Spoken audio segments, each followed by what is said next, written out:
Kalau Tuhan yang memberimu visi, Tuhan yang menyediakan yang kau perlukan. Kebaktian berikutnya ini yang saya akan bahas sekarang ini, kebaktian ini tentang Elia, di mana Tuhan menghendaki aku. Katakan, di mana Tuhan menghendaki saya.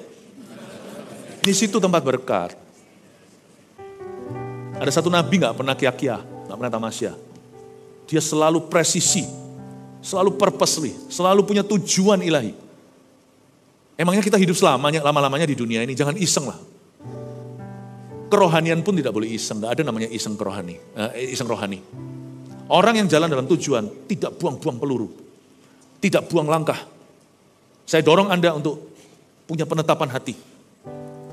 1 Raja-Raja pasal 17 ayat 1-16, Elia di tepi sungai Kerit, saya akan bacakan nanti berapa ayat lalu saya bahas. Di mana Tuhan menghendaki aku, ya. Lalu berkatalah Elia orang Tisbe dari Tisbe Gilead kepada Ahab, demi Tuhan yang hidup, Allah Israel yang kulayani, sesungguhnya tidak akan ada embun atau hujan pada tahun-tahun ini, kecuali kalau ku katakan. Kemudian datanglah firman Tuhan kepadanya, pergilah dari sini, berjalanlah ke timur. Spesifik ya, khusus untuk Elia ya. Anda terapkan ini, Anda bisa kesasar. Khususnya Elia, Google Map-nya atau Waze-nya mengarahkan dia ke timur, karena Tuhan bawa dia ke satu alamat. Saya ulang lagi, ayat 2. Kemudian datanglah firman Tuhan. Perhatikan firman Tuhan yang spesifik untuk dirimu. Dan Anda mesti memperhatikan detil-detilnya. Sebab setiap orang arahnya beda. Yunus diutus ke Niniwe, Elia ke Sungai Kerit, lalu ke Sarfat. Jangan ikut-ikutan. Semua kita memang ke sorga, tapi di hidup ini alamat kita beda. Semua kita tujuan akhirnya sama. Bukan semua jalan ke sorga cuma satu jalan, yaitu Yesus. Tapi jalan kehidupan kita masing-masing itu ada tuntunan. Katakan ada tuntunan. Ulang lagi ayat 2. Kemudian datanglah firman Tuhan kepadanya, pergilah dari sini, berjalanlah ke timur dan bersembunyilah di mana, di tepi sungai Kerit. Katakan sungai Kerit. Di sebelah timur sungai Yordan, katakan sebelah timur sungai Yordan. Jangan ke sungai Yordan loh ya. Itu tuntunan Bapa kepada Yesus. Itu tuntunan Tuhan di perjanjian lama kepada Yosua. Tapi orang ini namanya Elia, beda. Dia dituntun ke timurnya sungai Yordan. Bukan sungai Yordannya, tapi anak sungainya. Disitulah Allah menghendaki Elia. Tapi kita mesti tahu kita ini mau jadi apa. Hai anak muda yang sudah SMA, ditanya mau jadi apa, bengong, kita gak tahu. Tentukan pilihanmu, tapi Tuhan belum berkata. Nah, apa katamu? Coba kalau Anda lihat ayat 1 tadi, lalu berkatalah Elia. Ayat 2, kemudian datanglah firman Tuhan. Tidak berlawanan. Elia berkata, demi Tuhan yang hidup, sesungguhnya tidak akan ada embun. Tuhan tidak ngomong begitu, tapi karena Elia percaya. Karena Elia beriman, dan itu tidak melanggar firman. Do you know what you want? Young people dulu, orang muda. Do you know what you want? Do you know what you want? What you really, really want? Itu kan lagu. Tentukan dulu, aku mau jadi insinyur, aku mau belajar arsitektur. Aku mau nanti jadi businessman, aku mau belajar marketing, strategi. Aku mau belajar bagian AI gitu karena memang aku high tech.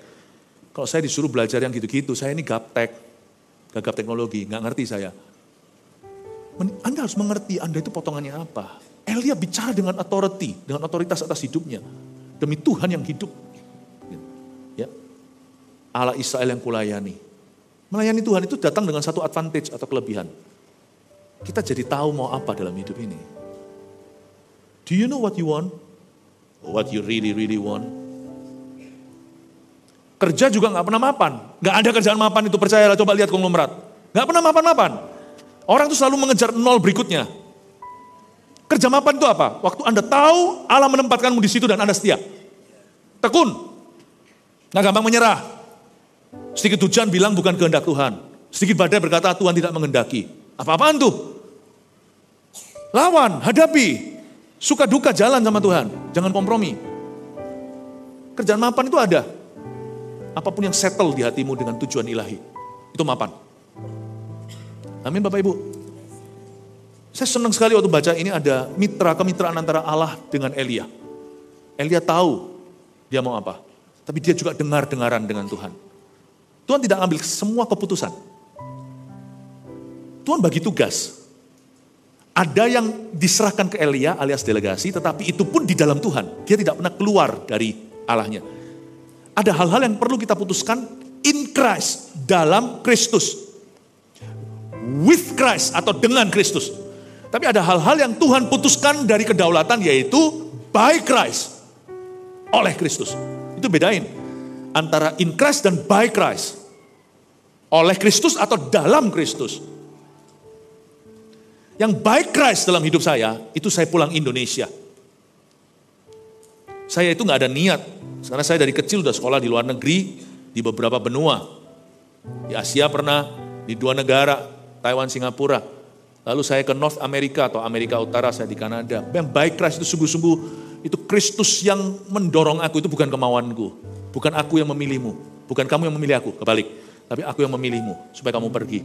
Ada hal-hal dalam hidup saya kalau saya saksikan, yang by Christ. Ada hal-hal yang seolah-olah Tuhan tidak putuskan untuk saya memutuskan, tapi in Christ, dalam Kristus. Paham Bapak Ibu Saudara? Jadi, saya dorong Anda untuk bisa mengerti dan dewasa rohani, untuk bisa tahu di mana Allah menempatkanmu dan apa tugasmu. Tidak segala sesuatu kita temukan secara supra alami, tapi hal-hal tertentu itu datangnya secara natural dalam kehidupan kita. Saksi lagi, singkat-singkat aja, pilih sekolah misalnya, mungkin bisa jadi inspirasi buat orang muda. Punya beberapa pilihan waktu Tuhan panggil saya, itu by Christ. Tidak ingin jadi pendeta, saya mendapatkan sebuah penglihatan di gereja dan itu adalah panggilan saya. Hari itu saya berbeda. Tapi cari kurikulum, dituntun Tuhan. Tuntunan Tuhan itu alami. Saya pergi ke satu university, di sana exit 66 dari rumah tempat tinggal saya dulu waktu di Kanada. Itu tolnya ke arah timur Vancouver. Saya pergi ke sana, cek kurikulumnya. Lalu saya pergi ke exit 87 lebih jauh, itu 100 km dari rumah. PP tidak tinggal di kampus. Tapi waktu saya lihat kurikulum dengan kurikulum sambil menimbang-nimbang dalam hati, saya pilih yang 87 yang lebih jauh. Karena lebih cocok buat saya. Saya tidak dengar suara, saya dengar suara waktu bertobat. I am Jesus and I love you, saya dengar suara audible. Gak harus kita dengar suara audible untuk dapat tuntunan Roh Kudus. Tapi ada orang punya pengalaman-pengalaman tertentu. Tapi waktu saya pilih kurikulum mau sekolah, saya pilih itu dengan saya riset sungguh-sungguh. Dan mana yang hati saya condong ke sana dan saya serak. Sebab saya tahu ini semua dalam koridor panggilanku. Yang satu by Christ oleh Kristus. Saya didorong masuk. Seperti bayi yang lahir prematur. Dulu benci Tuhan, tiba-tiba kenal Tuhan. Tapi waktu saya pelajari kurikulum, saya pilih sendiri dalam Tuhan. Dan saya kasih stempel Tuhan. Demi Tuhan yang hidup yang kulayani. This is what I say. Dan saya selesaikan 4 tahun. Tidak gonta-ganti major. Ini akan aplikatif buat anak-anak muda. Memilih jurusan misalnya, atau orang-orang tua. Apalagi milih istri. Setelah 10 tahun, 20 tahun menikah. Salah istri. Salah suami. Bahasa Ibrani versi Surakarta, piye toh? Gimana sih? You finish what you take lah. Orang Singapura berkata, finish lah. Habiskan apa yang kamu ambil. Jangan ambil berlebihan. Jangan serakah. Selesaikan yang kau mulai. Itu bukan urusan Tuhan. Itu urusanmu di dalam Tuhan. Saya suka sekali Elia ini orangnya tanggung jawabnya tinggi. Dia bukan orang yang pede-pede sekali. Buktinya kita tahu bahwa dia pada waktu digertak sama wanita, dia juga takut seperti kita. Waktu dia digertak sama istri raja, dia juga ketakutan. Dia bukan orang yang percaya diri. Tapi dia orang yang clear. Jelas, saya rasa orang dewasa dengan orang non-dewasa itu hati-hati kalau kita berada misalnya di Jawa Tengah, di mana superstisi atau mistis-mistis itu udah sesuatu yang sifatnya lumrah. Dewasa rohani itu bukan orang yang aku dengar firman Tuhan, bukan. Demikian Tuhan berkata, itu karunia ukil. Dewasa itu terletak pada hati, sanubari, batin, dan pikiran. Perasaan kita itu jelas. I know what I want. I know God's will in my life. Aku tahu apa yang menjadi kehendak Allah dalam hidupku. Aku tahu apa yang aku mau. Aku tahu apa yang benar dari apa yang salah. Tidak seperti orang Niniwe, tidak bisa membedakan tangan kiri dari tangan kanannya. Di mana Tuhan tempatkan saya, setialah. Jangan pelin-pelan gonta-ganti, dan ini itu bukan berarti kalau kita nggak boleh ganti pekerjaan. Atau ganti jurusan. Boleh. Ganti sekali, mungkin ada orang kilaf. Siapa sih di antara kita nggak pernah kebobolan? Kita semua pasti pernah membuat kesalahan. Tapi kalau gonta-ganti itu menunjukkan orang itu kayak apa? Pastor Philip berkata nggak boleh ganti pacar, lalu pacarnya yang awal mulanya baik, memulai dengan roh tapi mengakhiri dengan daging, kan orang bisa berubah. Orang baik bisa jadi orang jahat bisa jadi orang baik. Tapi bodohlah orang di depan langsung milih orang jahat, meskipun dia bisa berubah. Emangnya di dunia udah gak ada orang baik, kenapa sih kok suka bad boy? Yang perempuan misalnya, kalau Anda cari suami, jangan cari bad boy. Cari seorang yang mau mengasihi Tuhan. Meskipun orang bisa berubah, tapi good boy juga bisa berubah loh, jadi jelek. Ya. Jadi lupa mau ngomong apa. Gara-gara bad boy itu. Ya pokoknya gitulah ya, ngerti lah ya. Udah. Ngomong gini, pokoknya gitu. Kita harus mengerti apa yang kita mau. Pacaran, gitu loh ya, pacaran. Pastor Philip bilang gak boleh ganti. Awal mula baik, tapi lama-lama entah gimana dia mabuk-mabukan dan mulai kembali ke alkohol, lalu dia mulai pukul. Padahal belum jadi istri, kepukin. Kalau itu terus-menerus dia gak berubah. Jangankan gereja, orang tua yang mengasihi anaknya pasti berkata, sudah tinggalkan dia, emangnya laki kayak gitu mau ditunggu apa lagi? Kamu belum istrinya udah digebukin. Ini bahkan belum KDART. Ini KDSRT. KSRT, kekerasan sebelum rumah tangga. Tinggal. Tapi kalau orang itu punya kebiasaan gonta ganti pacar, antara dia bosanan atau enggak pernah berdoa sebelum keputusan. Ngapain peluru dihabiskan untuk gitu? Kenapa kita harus berdarah dulu baru alami rencana Allah? Kenapa enggak seperti Elia aja dari satu rencana kepada rencana berikutnya, itu tuntunan Allah. Dari kemuliaan pada kemuliaan itu seperti enggak ada putusnya. Coba Anda lihat ya. Elia itu dipimpin ke Sungai Kerit kan. Nanti di ayat-ayat 7 ke atas dipimpin ke Sarfat. Tuntunan Tuhan itu loh, 1, 2, 3 yang saya maksudkan bukan paslon. Bapak Ibu kalau Anda lihat ini luar biasa, saya belajar sesuatu. Coba lihat sekarang ayat 4, engkau dapat minum dari sungai itu, ini perintah Tuhan. Dan burung-burung gagak telah kuperintahkan untuk memberi makan engkau di sana, garis bawahi kata di sana. Nah di sanamu tidak sama dengan di sanaku. Saya dipanggil Tuhan pulang Indonesia. Jadi semua kebangunan rohani yang saya lihat ini adalah sesuatu yang Tuhan terus menerus kerjakan dan tambahkan di tempat yang tepat. Saya bukan dipanggil Tuhan saya bukan ditempatkan Tuhan di mana. Tapi gak semua orang juga dipanggil di Indonesia. Ada pula seorang hamba Tuhan, teman saya, yang akhirnya jadi misionaris di Brasil. Dan akhirnya berhasil. Nah di sananya Elia waktu itu adalah di Sungai Kerit. Yosua, hokinya, itulah ya bahasa Chinese-nya, itu di Sungai Yordan. Kalau Yosua ke Sungai Kerit, gak belah tuh sungai. Bim salah Bim, gak belah. Tuhan berkata salah alamat. Kalau Elia pergi ke Sungai Yordan, Gojeknya salah tempat. Waktu itu grab food-nya Elia adalah Gagak. Gagak dikasih perintah kamu ke Sungai Kerit. Elia mempeng maunya pergi ke Sungai Yordan. Gak ketemu sama rezekinya. Gak ketemu sama jodohnya. Gak ketemu sama pengurapannya. Gak ketemu sama buahnya. Paham Bab maksud saya? Jangan salah. Jangan salah. Gagak akan memberi makan engkau di sana. Tuhan gak perlu ulang lagi, Tuhan itu saya suka sekali. Tuhan itu karakternya ya, itu wibawanya, aduhai. Tuhan kita itu royalty. Dia gak seperti orang yang kalau sudah pasai tugas itu masih pasai orang lain lagi untuk tandingan karena gak percaya Tuhan, gak gitu. Kalau Tuhan kasih kunci. Meskipun Petrus menyangkali, kunci tetap di tangannya. My God is so faithful. Tuhan yang kita sembah Allah Israel. Dan kita akhirnya tahu waktu lahir di palungan namanya Yesus. Tuhan ini yang kita ikuti adalah Tuhan yang paling cengli. Tuhan yang paling masuk akal. Tuhan yang paling mudah diikuti. Sungguhan. Tuhan tuh kalau ngomong gak perlu diulang. Karena dia gak percaya kita tuli. Tapi Pastor Philip, saya itu gak pernah, saya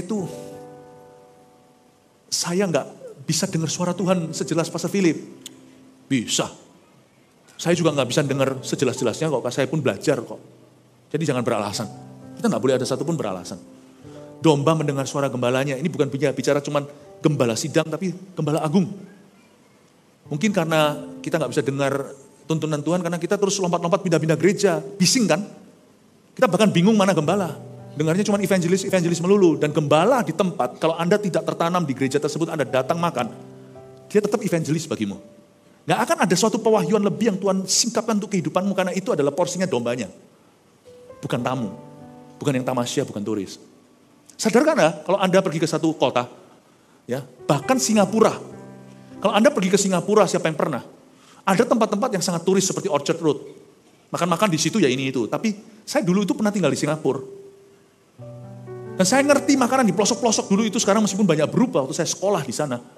Saya tahu di Balestier Road, tempat saya dulu berkelahi. Itu saya tahu tempat mana ada enak baku tehnya. Anda mesti tanya saya. Sekarang pun ketinggalan. Waktu saya pergi ke situ, kami ke sana lalu diberitahu sama orang lokal, ada tempat-tempat yang turis gak ke sana. Enaknya, Pastor Philip bagi dong rahasianya, kok enak. Ada tempat-tempat yang gak ada orang turisnya. Kita datang sore-sore hujan-hujan gitu, semuanya orang Singapura. Kita satu-satunya turis. Orang lokal yang tahu, ya. Jadi mau ngomong apa lagi jadi lupa. Sungai Keritnya, ya, pokoknya gitu ya, ngomong pokoknya gitu. Saya kalau siang-siang mulai lupa. Oh, kita lihat ayat 4 dulu. Engkau dapat minum dari sungai itu dan burung-burung gagak telah kuperintahkan untuk memberi makan engkau di sana. Lalu ia pergi dan melakukan seperti firman Tuhan.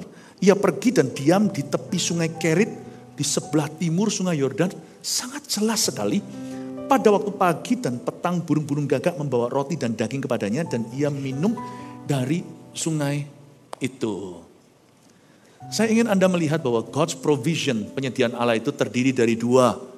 Hal-hal yang supra alami dan yang alamiah. Tuhan itu bukan mencobai Elia atau Tuhan itu kalau Tuhan itu memelihara itu tanggung, bukan begitu. Tuhan kalau mau sediakan 100% juga bisa. Tapi Elia ini kan rekanan Allah. Tuhan mau kita belajar beriman kepadanya dan Tuhan juga mau kita untuk bisa mempraktekkan otoritas. Tahukah bahwa makan dikasih Tuhan, minum lu saring sendiri. Sadari enggak? Gagak akan membawa dua macam makanan.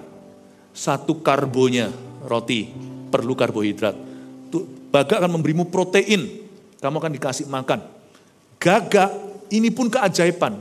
Gagak kalau dititipi, titip ya, belum sampai, udah dimakan sendiri. Apakah kita tahu sifat gagak yang suka obrak-abrik sampah? Gagak itu makan apa saja. Gagak itu versi burungnya kambing. Dia makan everything. Tapi kalau burung merpati yang lebih berwibawa, yang lebih noble, lebih mulia itu makan hanya mau daun tertentu, biji tertentu. Tapi kalau gagak, sofa pun akan dia makan. Jadi untuk gagak membawa makan roti dan daging di paruhnya, kan gagak itu tidak pegang pakai tangannya. Tapi di paruhnya, nggak dimakan sendiri, itu keajaiban. Coba bayangkan, kenapa Allah pakai gagak? Gagak itu dinajiskan oleh bangsa Israel. Apalagi dikasih nabi besar. Tuhan pakai gagak, Tuhan mau menunjukkan kepada Anda, kalau Tuhan berniat memeliharamu, orang jahat pun akan memberkatimu. Dari yang gak ada pun bisa jadi ada. Berapa teman, percumalah titip sama teman-teman itu. Titip ya, titip coklat. Sampai coklatnya mana? Gua makan di pesawat. Gagak gak bisa diajak omong. Lebih mending teman-teman kayak begini. Gagak bisa memberimu makan, menunjukkan bahwa tidak ada yang mustahil bagi Tuhan. Tapi Tuhan tidak mau kita manja. Dia bilang sama Elia, tapi kamu harus minum dari sungai itu. Dia harus minum dari sungai itu, karena itu dia harus menyuling air sendiri. Menyuling air sebenarnya gak susah. Di zaman itu sungai Yordan cukup jernih. Belum ada polusi seperti hari ini, chemical atau kimia. Tapi sungai itu, sebenarnya sungai Yordan kalau Anda tahu secara geografis, sungai Yordan itu adalah aliran dari Gunung Hermon. Turun lagi ke selatan, tahu ya, sedikit geografi, utara Israel itu ada Gunung Hermon. Nggak ada nilai sejarah apa-apa, cuma tempat bersalju. Di Gunung Hermon itu membeku, lalu airnya nanti kalau mulai musim semi, musim panas, musim gugur, semuanya pokoknya bukan musim dingin, dia meleleh, bertonton air itu tumpah, turun ke sungai Yordan, sungai Kerit, turun lagi ke bawah, dia nangkep banyak mineral. Saya lupa persisnya 85.000 ton mineral kalau nggak salah. Lalu sampai ke bawah, mandek dia macet di satu body of water atau satu tubuh perairan namanya Laut Mati, tempat terendah di bumi. Di situ jadi mineral. Jadi sebenarnya itu airnya air jernih. Elia bisa langsung minum, itu pun penyediaan Allah, tapi saya percaya dia nggak langsung minum karena zaman Elia hidup terjadi kelaparan. Tidak sedikit yang namanya bangkai hewan mati di sana kehausan. Atau mungkin zaman perang, nggak tahu lah. Saya nggak mungkin Elia cuma langsung minum gitu, mungkin dia suling pakai bajunya dulu, pakai kain, dia pastikan partikel-partikelnya itu dia saring berapa kali. Akhirnya dia minum. Ada jeripayahnya, ada usahanya. Orang yang hanya berdoa saja, tidak mau bekerja, please jangan makan. Tapi kalau kita hanya bekerja dan kita kira rezeki dari kita, Yesus ajarkan kita doa Bapa kami untuk minta rezeki. Bapa, berikan pada kami hari ini makanan kami secukupnya. Atau dengan kata lain, rezeki datang dari Engkau Bapa, berikan padaku porsiku hari ini. Saya ingin Anda untuk mengerti bahwa di mana Tuhan tempatkan kita, di situ ada responsibility kita, ada tanggung jawab kita. Tapi di situ juga ada tempat persediaan Allah. Pokoknya kalau Tuhan mau kita melakukan sesuatu, Tuhan pasti sediakan yang kita perlu. Dan kalau Tuhan tempatkan kita di sana, pasti Tuhan juga menyediakannya. Saya suka kata vision. Kalau visimu dari Tuhan, saya sebut visimu dari Tuhan, ini bukan visi kerajaan Tuhan yang korporat besar seperti gereja kita punya visi mendirikan 1000 gereja lokal yang kuat dan 1 juta murid. Ini yang menjadikan banyak pengusaha diberkati, banyak anak-anak muda tiba-tiba punya tujuan. Mereka mau sekolah, mereka mau berguna dulu untuk Tuhan, akhirnya mereka ketemu jurusan apa yang mereka ambil meskipun mereka tidak terpanggil jadi full timer. Banyak sekali orang-orang muda, sebentar lagi akan ada Army of God Conference, sebelum mereka sekolah keluar pulau, luar negeri, luar kota, mereka tanya dulu sama gembalanya, pastor, apa yang bisa berguna untuk gereja ini? Bahkan ada seorang anak muda, yang papanya itu tim pengembangan gereja kita yang turut membangun GMS rooftop di Surabaya, secara sukarela loh ya, tak berbayar. Bahkan proyek-proyeknya pun development dia seorang developer yang ditinggalkan demi gereja dulu. Anaknya akhirnya tergerak melihat, tergugah lihat ayahnya sebelum pergi sekolah di Australia bilang begini sama papanya. Pak, aku memutuskan untuk jadi seperti papa. Aku mau jadi seorang arsitek, aku mau menjadi seorang pembangun. Aku mau bangun gereja meskipun nanti aku sendiri akan lanjutkan pekerjaan development papa, pengembangan. Luar biasa enggak? Ini visi kerajaan Allah yang besar. Tapi Anda juga diberi Tuhan visi-visi kecil, yaitu visimu yang berkenaan dengan keluargamu. Bukan secara umat Tuhan secara luas. Di mana kalau Anda tahu itu visi dari Tuhan dan dapat restu. Ada kata vision dalam bahasa Inggrisnya. Saya suka kata provision atau penyediaan Allah. Itu di dalamnya ada kata vision. God doesn't provide anything that is not of His vision in your life. Jangan suruh Tuhan bayar kita, kalau dia pesan nasi goreng, kita kasih mie kuah. Dia pesan mie, kita kasih dia rujak. Tuhan itu berjanji memberkati hanya atas dasar ketaatan. Kalau tidak ada vision, tidak ada visi, liarlah rakyat. Tidak ada visi, tidak ada penyediaan. There is no vision, yang ada hanya nggak ada provision. Provisi, itulah bahasa Inggrisnya, yang artinya dalam bahasa Indonesia penyediaan Allah. Di dalamnya ada kata visi. Kalau Tuhan yang memberimu visi, Tuhan yang menyediakan yang kau perlukan. Dan apa yang Tuhan sediakan itu kita harus bisa membedakan. Mana yang 100% Tuhan berikan cuma-cuma sebagai grace atau kasih karunia. Mana yang Tuhan mau bekerja sama menghadirkan itu dalam hidup kita. Roti dan proteinnya Tuhan sediakan cuma-cuma dari paruh gagak lagi. Air, Tuhan akan kasih hikmat Elia gimana untuk menyulingnya. Amin Bapak Ibu Saudara. Disinilah kita menemukan satu keindahan. Bermitra dengan Allah di tempat yang Tuhan kehendaki dalam hidup kita. Dia membawa roti dan ia minum dari sungai itu. Saya senang sekali kadang-kadang kalau saya berdoa sama Tuhan minta, dikasih. Saya nggak bisa menyangkali bahwa terlalu banyak dalam hidup saya, dalam hidup kami. Yang kami tidak layak terima, itu dikasih sama Tuhan cuma-cuma. Tapi terkadang waktu saya minta sesuatu sama Tuhan, yang saya dapat bukanlah yang saya minta. Tapi saya dapat perintah. Misalnya kita minta sesuatu misalnya, berkat tertentu, tiba-tiba firman Tuhan yang datang hari itu lewat khotbah adalah, ampunilah. Loh gimana sih? Aku minta kok dikasih perintah, lakukan. Itu bagian daripada penggenapan doamu. Paham ini Bapak Ibu Saudara? Itu berarti Tuhan mau bereskan sesuatu dulu.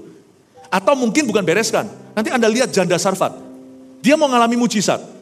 Tapi Tuhan pakai Elia, minta dia belajar untuk memberi. Luar biasa loh. Luar biasa. When you ask something, kalau Anda berdoa, minta sesuatu lalu Tuhan kasih perintah, curigalah secara indah. Bahwa Allah sedang menguji imanmu. Dan Allah sedang mempersiapkan. Berarti ini bukanlah protein, bukan roti dan daging. Berarti ini air minum yang harus Anda suling. Mintalah hikmat.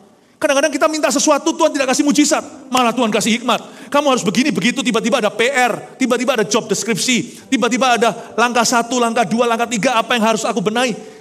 Firman Tuhan itu tidak selalu dalam bentuk suara. Karena kita ini manusia dijajah panca indera. Paham maksud saya? Kita kalau dengar suara gimana sih? Ya ini suara. Jadi kita sudah terbiasa kaku bahwa suara yang didengar itu harus wujudnya suara. Tuhan itu spirit, roh. Karena itu kalau dia berbicara kepada kita, through the Holy Spirit, lewat Roh Kudus, gak selalu bentuknya wujudnya voice. Kadang-kadang wujudnya dorongan. Ada sebuah dorongan. Ada sebuah urging. Itu juga suara Tuhan. Itu juga suara Tuhan. Terkadang bukan hanya mimpi penglihatan, suara Tuhan itu juga bisa visualisasi. Nanti di kebaktian terakhir saya akan jelaskan Paulus melihat orang Makedonia. Dalam penglihatan dan dalam mimpinya. Mimpi penglihatan juga bisa. Tapi suara Tuhan itu juga bisa dalam bentuk kemauan. Kalau kita sudah hidup dalam Tuhan, kemauan kita itu sudah dikuduskan. Jadi gak mungkin ya orang yang hidup dalam Tuhan, dalam ketaatan tiba-tiba mau dosa itu pasti itu pencobaan, itu setan. Tapi kalau kita sudah hidup sungguh-sungguh dalam Tuhan, sedia payung sebelum hujan, janganlah cari Tuhan kalau ada kebutuhan. Cari Tuhan itu sebelumnya. Nah makanya nanti keinginan kita pun itu bukan dijajah Roh Kudus, akan dituntun Roh Kudus. Jadi tiba-tiba kalau kita ada keinginan untuk telepon seseorang, itu gak tentu loh. Saya bolak-balik begitu, saya telepon ternyata ada sesuatu rencana Tuhan yang luar biasa ajaib. Tapi gak mungkin terus kalau kita jalan, tiba-tiba ada keinginan untuk bunuh diri. Itu setan itu. Tolong ditengging, karena Roh Kudus bukanlah roh pembunuh, dia memberi kehidupan. Tapi kalau sesuatu yang baik, benar, semua yang mulia, layak didengar dan patut dipuji, semua yang kudus, suci. Kadang-kadang kalau itu muncul keinginan. You know, it could be God's voice, you see. Itu bisa jadi suara Tuhan. Makanya orang-orang Kristen banyak yang berkata, aku gak bisa dengar suara Tuhan. Bolak-balik dengar suara Tuhan. Cuman Anda gak responi. Anda kira itu bukan suara soalnya. Saking kakunya, dijajah panca indera, suara harus bentuknya suara. God is spirit. Nah kenapa kok dengar suara setan bisa? Misalnya, kita di rumah. Kalau sama setan bisa GR, kenapa gak bisa sama Tuhan? Padahal kucing, setan, kok tahu setan? Anak setan memang peka sama papanya. Ya atau enggak? Terus tiba-tiba ada suara.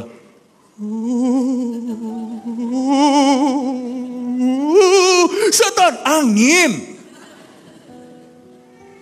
Nah itu, anak kecil.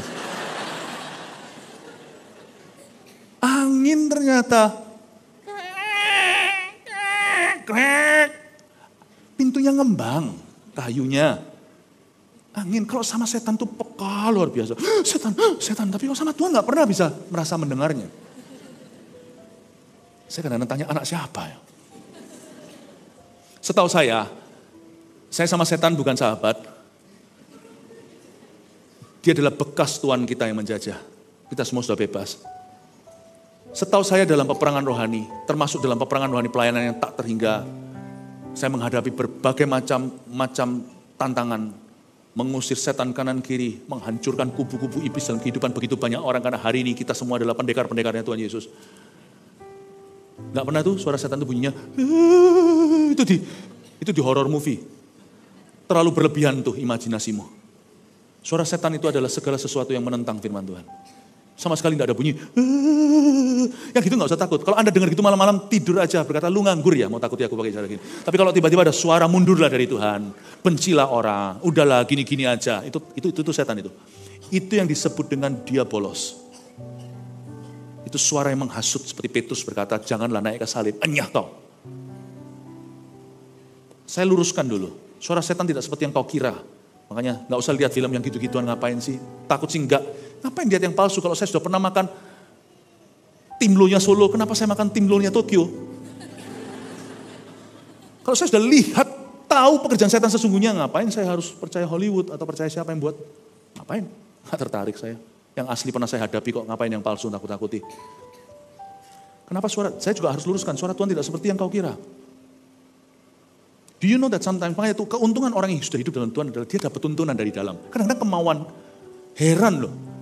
The blessing of timing, berkat waktu ilahi itu ada dalam kehidupan kita. Saya berdoa di dalam nama Yesus, jemaat ini dewasa. Semoga hari ini Anda dilengkapi sungguh-sungguh. Nah, saya mau ajari Anda beberapa ayat lagi, menunjukkan perjalanan Elia. Nggak mungkin saya bisa selesaikan karena terlalu indah, terlalu dalam. Tapi saya akan jelaskan pada Anda bagaimana Tuhan menuntun Elia dari satu rencana ke rencana berikutnya, di mana Allah mengendakinya, di situ ada berkat. Ayat 7, tetapi sesudah beberapa waktu sungai itu menjadi kering.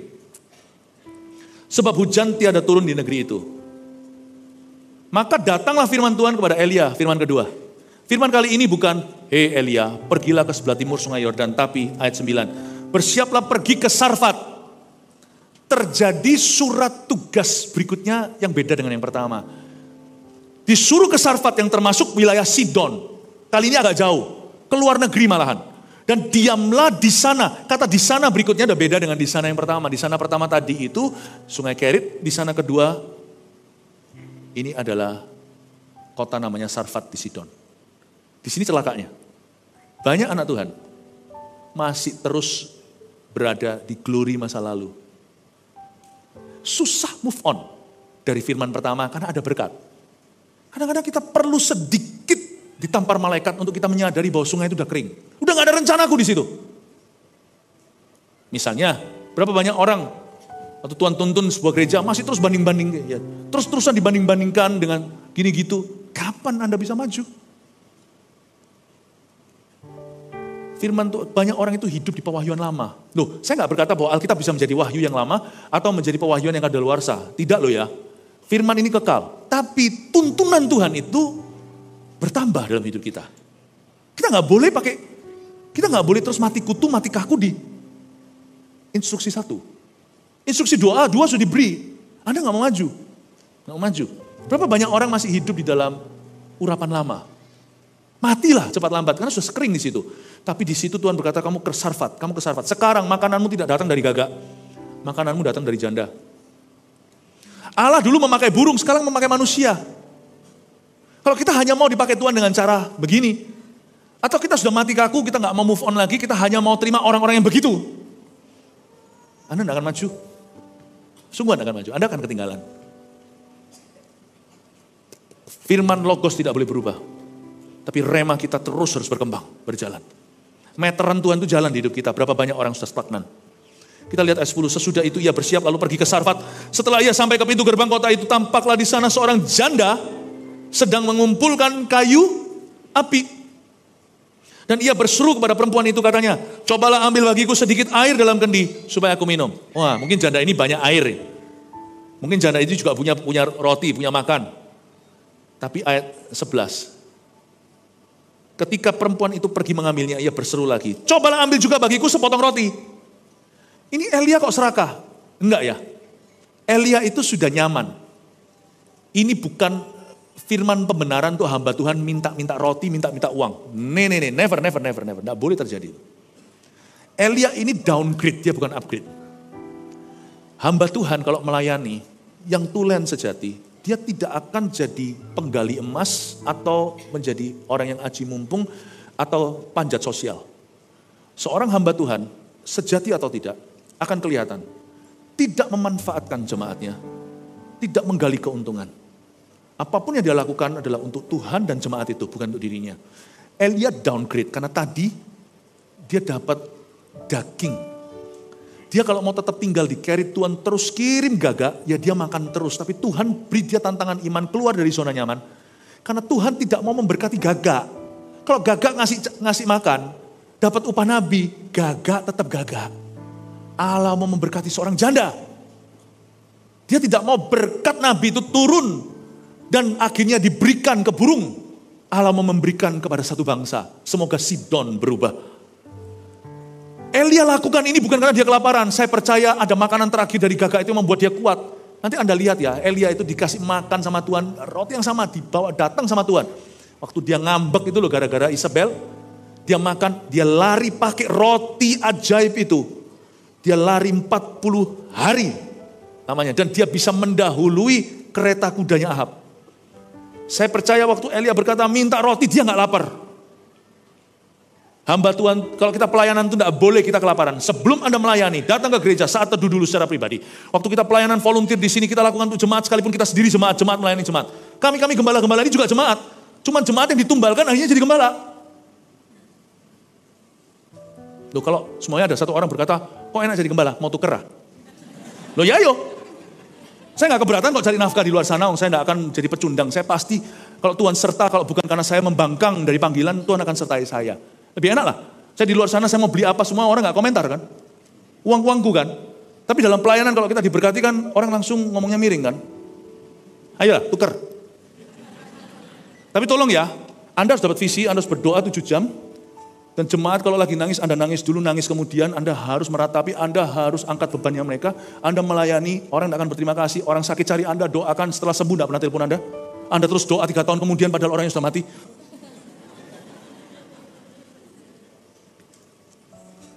Kalau kita melayani, meskipun kita sendiri jemaat pada jemaat, you come full. Karena orang yang non-Kristen tidak bisa melayani di gereja kita. Dia harus jadi orang Kristiani dulu. Tapi kalau Anda datang, Anda penuh, udah makan dulu. Hari Minggu seperti ini Anda sudah terima firman.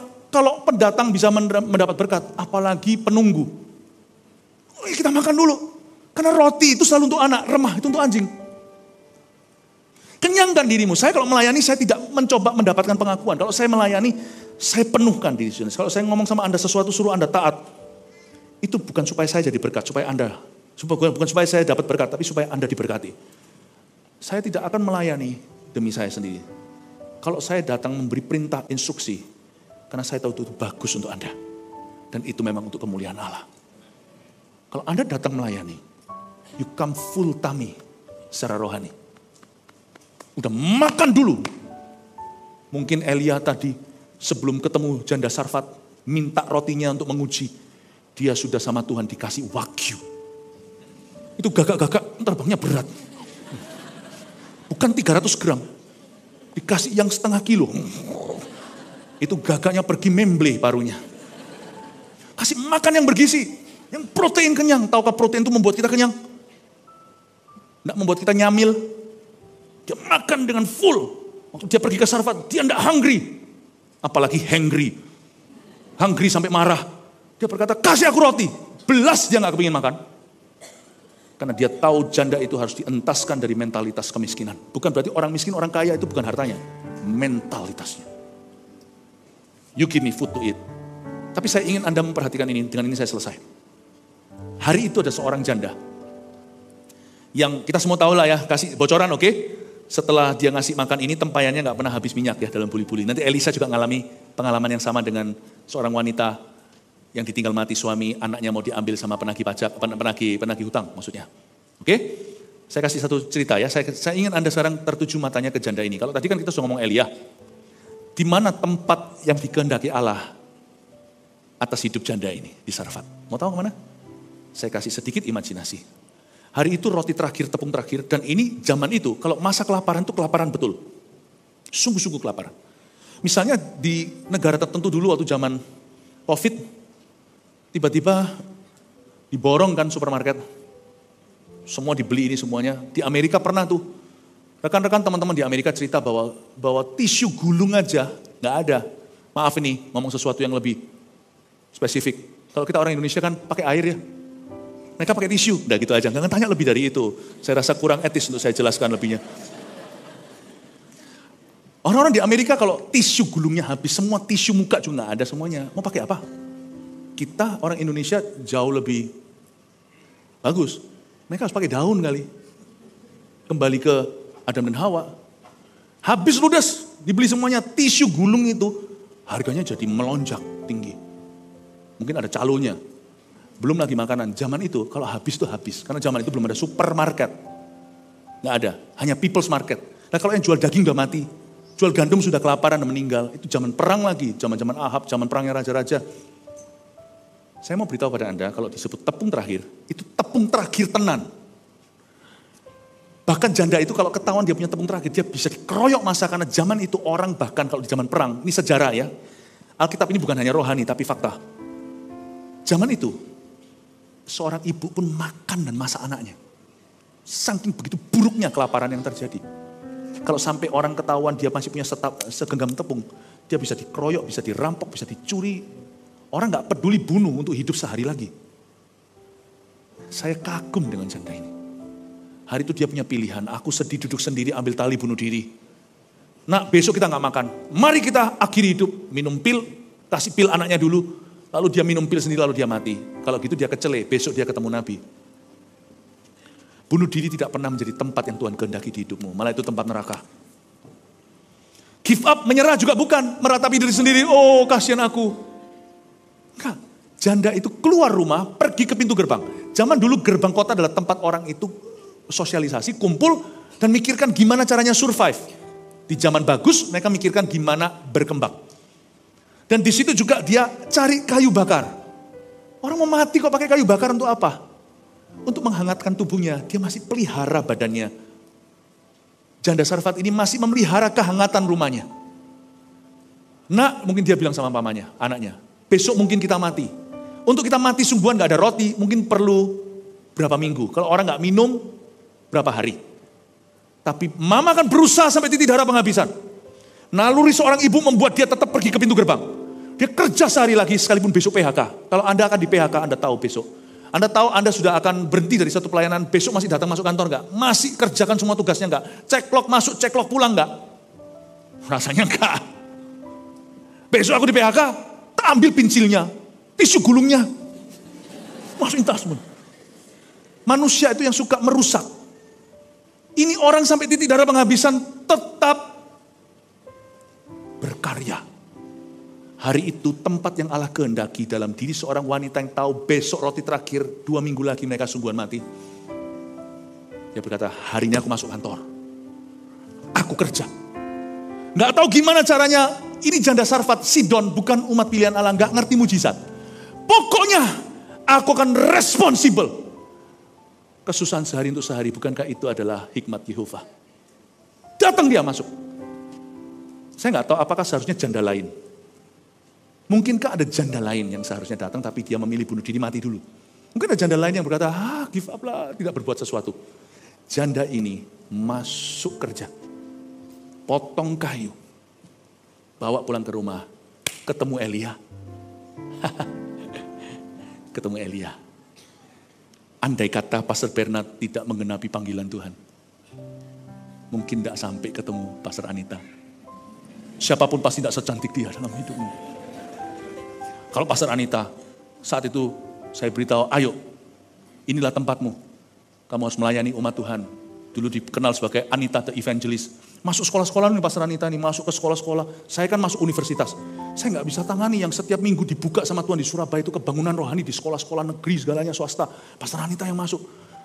Khotbahnya saya, jangankan dia. Saya aja khotbahnya belepotan. Tapi entah kenapa banyak orang bertobat. Mungkin stop kami tobat. Mereka semua dilawat gara-gara Pastor Anita yang khotbah. Setelah itu suatu hari saya bilang begini, ayo let's go. Ayo kita sekarang harus tilik gereja yang barusan didirikan di Jogja. Masih CG segala. Ayo kita sama-sama. Pergilah satu grup. Andai kata enggak taat, tempat itu tidak ada. Enggak ketemu sama Pastor Bernard. Gimana pun juga enggak akan seganteng dia. Coba lihat. Oh itu rambutnya Pastor Bernard itu kalau tidak dikasih klimis. Turunkan gitu. Untuk Anda mau ketemu sama pastormu ya. Anda harus membelai tirai dulu. Kudus-kuduslah Tuhan. Di balik itu tabut perjanjian. Sometimes I wonder ya, if I can go back to Indonesia, akankah saya menjadi pembawa kebangunan rohani? Saya kasih jawabannya. Ini Tuhan sudah jawab nih, Guntur.